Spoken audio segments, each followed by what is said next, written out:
Hey guys, my name is Ryan, and I'm from the studio department at the Sachem Public Library, located in Holbrook, New York.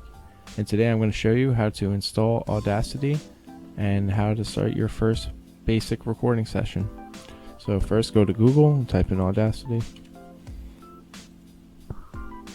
I'm going to go to Mac if you're on Mac, or Windows if you're on Windows. And then you're going to go to the .dmg file. I'm going to hit right there, DMG, save. Wait for it to download.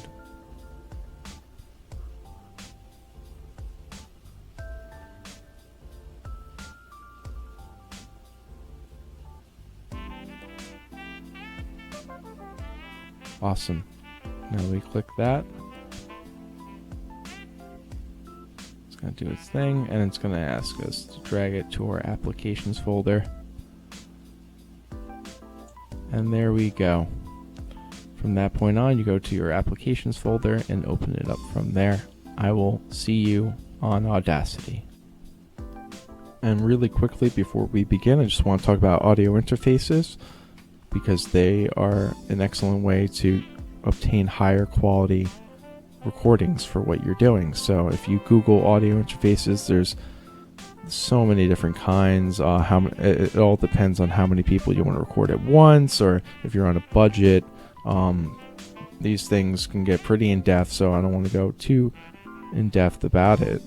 Alright guys, now that we have Audacity installed, all we have to do is configure our settings, make sure everything's correct, and then we can begin recording. So to do that, you have to go to Preferences, and we're going to make sure we're on devices over here.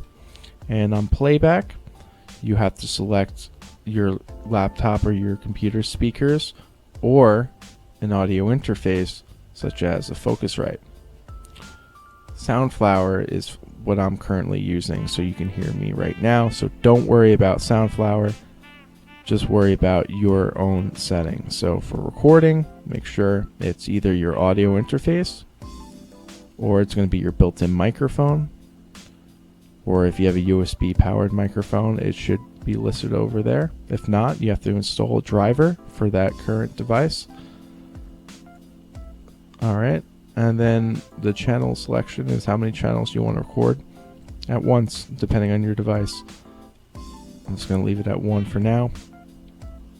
We're going to hit OK. Alright, now that we have our settings configured, we can record. All we have to do is hit record. Hey, test 1, 2, test, hey. Alright, so you can see the recording level right around -24, 25. And we hit stop. And let's say you want to take a quick break and continue where you left off. You don't have to do anything other than hit record when you're ready, and it will continue recording from that point where you stopped it. Awesome. Let's say you only liked half of that. You select just like that and hit delete. You can cut out all this blank spaces right there, and we can listen back. I always like to hit back. Hey, test 1, 2, test, hey. Alright, so I'm going to stop there. Select all, and you can delete like that too. Also, you'll notice that the settings for the recording setup and sound are up top here. Not only was it in preferences, it was over here. So just a fun fact for you guys. We can rename our track.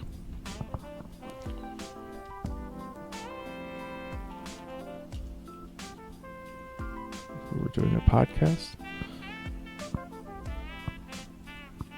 And you can change the color. You can mess around with that stuff. I'm going to leave it. Over here is the pan section.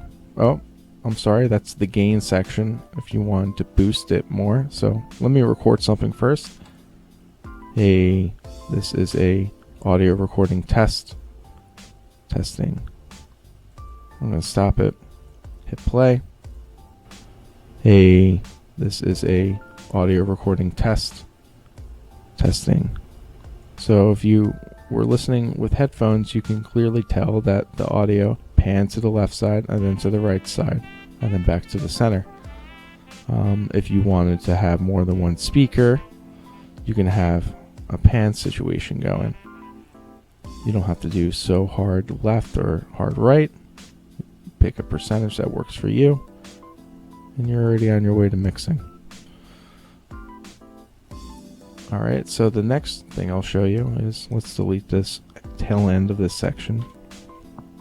A little more.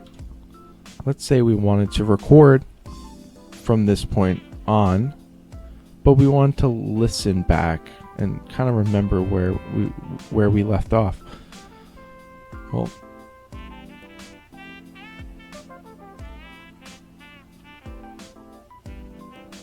right here is punch and roll record. So that this is a audio recording test, and now we are recording. So that's a cool little function. You can hear the audio clip prior. That's good for musical performances. Right before a chorus, if they're redoing it, they can listen to the part prior, get them in the zone, and then begin recording. So, quick recap. You just want to always make sure that your settings on devices here is the correct settings. If you're not getting any sound, always look at this. If you have a built-in microphone into your laptop, it's a really easy setup. However, it's not the optimal audio quality you can obtain, so that's why I highly recommend an audio interface. And that's all there is to it, guys. I hope you enjoyed this first lesson on Audacity.